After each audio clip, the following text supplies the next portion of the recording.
Good morning everybody.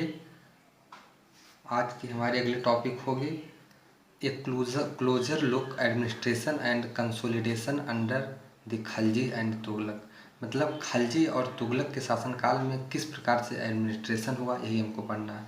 इसके पहले हम देखें खलजी और तुगलक ने किस प्रकार से इंटरनल फ्रंटियर और एक्सटर्नल फ्रंटियर पर अपना अधिकार किया। तो इन्होंने अधिकार तो कर लिया, लेकिन एक राजा के लिए राज्य को जीतना ही सब कुछ नहीं होता। वहाँ पर सही तरीके से एडमिनिस्ट्रेशन करना बहुत ज़रूरी होता है कि वहाँ की जो प्रजा है वह खुश रहे, वहाँ पर बहुत ज़्यादा रेवेन्यू न लगाया जाए। तो आगे हम पढ़ेंगे किस प्रकार से इन्होंने एडमिनिस्ट्रेशन किया। The consolidation of A kingdom, एक किसी भी किंगडम्स के कंसोलिडेट फाउंडेशन के लिए, एक मजबूत नींव के लिए यह ज़रूरी होता है। As vast as the Delhi sultans needed reliable governors and administrators. किसी भी किंगडम के कंसोलिडेट फाउंडेशन के लिए, एक मजबूत नींव के लिए यह ज़रूरी होता है कि वहाँ की जो गवर्नर हों वह रिलायबल हों, मतलब राजा के प्रति वह सही हों, मतलब कभी राजा को धोखा ना करें। एंड एडमिनिस्ट्रेटर्स भी रिलायबल हो, राजा को कभी धोखा न करें। Rather than appointing aristocrats, Delhi sultans ने एरिस्टोक्रेट्स को अपॉइंट नहीं किया। एरिस्टोक्रेट्स का मतलब होता है जो हाई सोसाइटी के लोग होते हैं।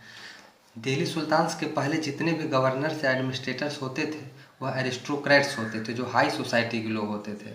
लेकिन दिल्ली सुल्तान्स ने ऐसा नहीं किया, इन्होंने एरिस्टोक्रेट्स को अपॉइंट नहीं किया। Specially Iltutmish favour their special slave purchases from for military services. Iltutmish ने मिलिट्री सर्विसेज के लिए स्पेशल स्लेव्स को इन्होंने परचेज किया। स्लेव्स का मतलब होता है गुलाम, जो बहुत ही निम्न लोग होते हैं, मतलब एक तरह से गुलाम होते हैं, उन्हें मिलिट्री सर्विसेज के लिए परचेज किया गया। कॉल्ड बंदगान इन पर्शियन, और इसे पर्शियन लैंग्वेज में बंदगान कहा जाता है। मतलब जो स्लेव्स को मिलिट्री सर्विसेज के लिए परचेज किया जाता है इसे बंदगान कहा जाता है पर्शियन लैंग्वेज में। They were carefully trained to man, और इन्हें जो है केयरफुली ट्रेंड किया गया। जो स्पेशल स्लेव्स थे इन्हें मिलिट्री सर्विसेज के लिए स्पेशली जो है ट्रेंड किया गया। Since they were totally dependent upon their master, यह जो है टोटली अपने डिपेंडेंट होते थे अपने मास्टर के प्रति या अपने मालिक के प्रति, राजा के प्रति। The sultan could trust and rely upon them, और सुल्तान इनके ऊपर ट्रस्ट कर सकते थे, इनके ऊपर विश्वास कर सकते थे। The Khalji and Tughlaq continue to use बंदगान and also raise people of humble birth. Khalji और तुगलक ने भी बंदगान को कंटिन्यू रखा। ओके, खलजी और तुगलक ने भी बंदगान को कंटिन्यू रखा। अब बंदगान को आप लोग कमेंट बॉक्स में कमेंट करके बताएंगे, पीछे हम आप लोगों को बताएं। और इन्होंने हम्बल बर्थ वालों को रेस किया, who were often their clients, जो इनके क्लाइंट्स होते थे। टू हाई पॉलिटिकल पोजीशन, और इन्हीं लोगों को ये हाई पॉलिटिकल पोजीशन दिए। ओके, हम्बल बर्थ वालों के लोगों को इन्होंने हाई पॉलिटिकल पोजीशन दे दिया। They were appointed as generals and governors, और इन्हें जनरल्स और गवर्नर्स के पद पर अपॉइंट कर दिया गया। Slaves and clients were loyal to their masters, जो स्लेव्स या क्लाइंट्स होते थे ये अपने मास्टर के प्रति लॉयल होते थे, मतलब अपने मालिक के प्रति लॉयल होते थे। And patrons but not to their heirs, लेकिन उनके पुत्र के प्रति यह वफादार नहीं होते थे। ओके, तो जो क्लाइंट्स या स्लेव्स होते थे अपने मास्टर के प्रति वफादार तो होते थे, लेकिन उनके सन के प्रति, उनके एयर्स के प्रति वफादार नहीं होते थे। New sultans had their own servants, जो नए सुल्तान्स होते थे उनके अपने नए सर्वेंट्स होते थे। मतलब पिता के सर्वेंट्स दूसरे होते थे और पुत्र के दूसरे सर्वेंट्स होते थे। As a result the accession of a new monarch often saw conflict between the old and the new nobility. तो इस तरह से एक कॉन्फ्लिक्ट हमें देखने को मिलता है ओल्ड और न्यू मोनार्क के बीच में। मतलब पिता के अलग सर्वेंट होंगे और पुत्र के अलग सर्वेंट होंगे, तो एक प्रकार से कॉन्फ्लिक्ट हुआ। Tariq criticized the Delhi Sultans for appointing the law and baseball to high officers। Tariq ने इस चीज़ को क्रिटिसाइज़ किया है जो दिल्ली सुल्तान्स ने अपॉइंट किया लो बॉर्न पीपल को हाई पोजीशन पर, हाई रैंक पर जो अपॉइंट किया, इसको लेके तारिक ने क्रिटिसाइज़ किया है दिल्ली सुल्तान्स को। आगे हम देखेंगे सुल्तान मोहम्मद तुगलक अपॉइंटिंग अजीज़ खुम्मर ए वाइन डिस्टिलर। तो मोहम्मद तुगलक ने अजीज़ खुम्मर को अपॉइंट किया जो कि एक वाइन बेचने वाले थे, फिरोज को अपॉइंट किया जो कि एक बार्बर थे, और मनका को इन्होंने अपॉइंट किया जो कि एक कुक थे। ओके, तो ऐसे लोगों को लो बॉर्न पीपल को इन्होंने हाई रैंक पर अपॉइंट कर दिया। जियाउद्दीन बर्नी ए mid 14th century chronicler reported their appointment as a sign of the sultan's loss of political judgment and his incapacity to rule। तो जियाउद्दीन बर्नी जो कि एक क्रॉनिकलर थे, उन्होंने इस प्रकार के अपॉइंटमेंट को कहा है कि ये सुल्तान्स का लॉस है। सुल्तान्स के पास ना तो पॉलिटिकल जजमेंट है और ना तो रूल करने की कैपेसिटी है। तो इस तरह से जियाउद्दीन बर्नी जो है दिल्ली सुल्तान्स को क्रिटिसाइज़ किए हैं। आगे हम देखेंगे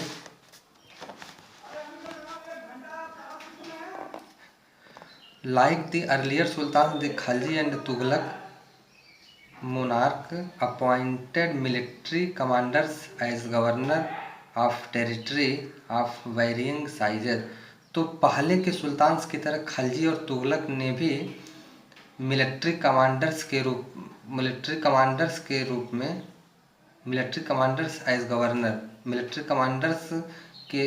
गवर्नर्स के रूप में अपॉइंट किया, मिलिट्री कमांडर्स को गवर्नर्स के रूप में अपॉइंट किया टेरिटरी के साइजेज के हिसाब से। मतलब कुछ टेरिटरी की साइजेस बड़ी होती थी, कुछ छोटी होती थी। दीज लैंड्स वेर कॉल्ड इक्ता, और इस टेरिटरी की इस लैंड को इक्ता कहा जाता था। And their holder was called इक्तादार और मुक्तीस, और जो इस लैंड पर होल्ड करते थे उन्हें इक्तादार कहा जाता था या मुक्ति कहा जाता था। द ड्यूटी ऑफ द मुक्तीज was to lead military campaigns and maintain law and order in their इक्ताज। तो जो मुक्तीस की ड्यूटी होती थी वह होती थी कि मिलिट्री कैंपेन्स को लीड करने की और लॉ और ऑर्डर को मेंटेन करने की इनकी ड्यूटी होती थी। In exchange for their military services the मुक्तीस collected the revenue of their assessment as salary। they also paid their soldiers from these revenue।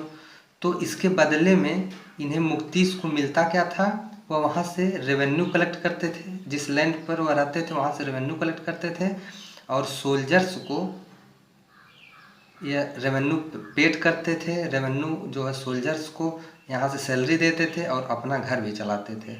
Control over मुक्तीज was most effective if their office was not inheritable.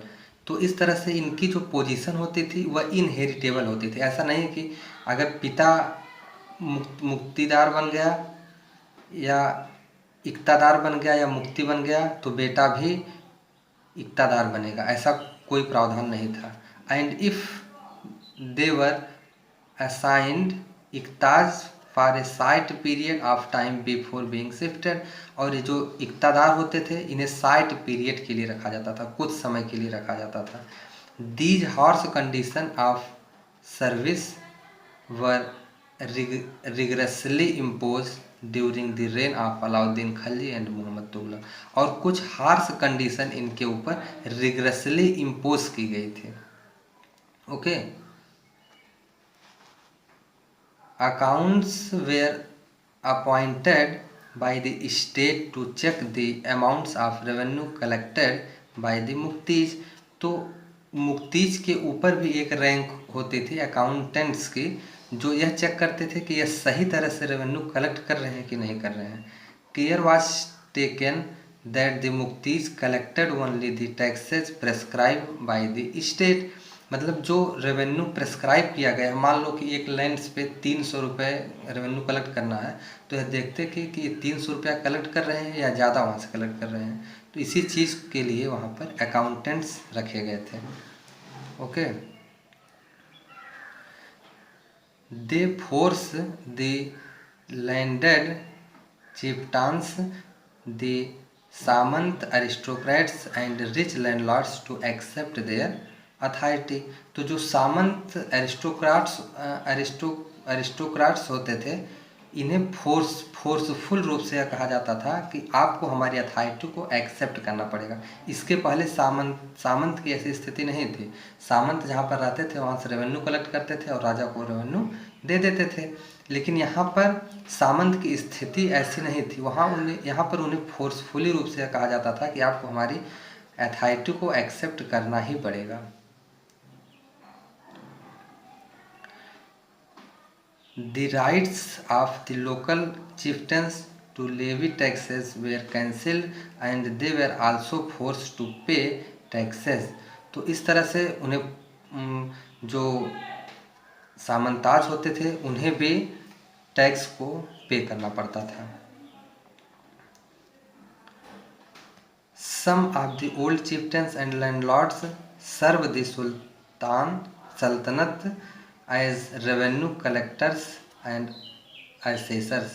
तो इस तरह से जो old चिफ्टेंस होते थे या लैंडलॉर्ड्स होते थे, जिनके पास बहुत ज़्यादा ज़मीनें होती थी, जो लैंड होल्डर्स होते थे, उन्हें ही रेवेन्यू कलेक्ट करने के लिए रखा जाता था और इन्हें असेसर के रूप में भी रखा जाता था। असेसर का मतलब होता है जो असिस्ट करते हैं, जो हेल्प करते हैं। These were 3 types of taxes. वहाँ पर 3 प्रकार का टैक्सेस होता था। पहला खर्च, दूसरा कैटल और तीसरा हाउसेस। तो खर्च क्या होती है? ऑन कल्टीवेशन कॉल्ड खर्च and amounting to about 50% of the peasants produce.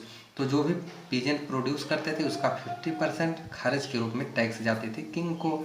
दूसरा होता था कैटल के ऊपर लगाए जाते थे और तीसरा हाउसेस के ऊपर लगाए जाते थे। It was difficult to control distant provinces like Bengal from Delhi। राजा को डिस्टेंस प्रोविंसेस पर कंट्रोल करना बहुत ही मुश्किल होता था, क्योंकि इतना ज़्यादा दूरी पर होते थे जहाँ पर कंट्रोल करना मुश्किल होता था, क्योंकि वहाँ पर लोकल चिफ्टेंस या लैंडलॉर्ड्स होते थे। Thank you for watching.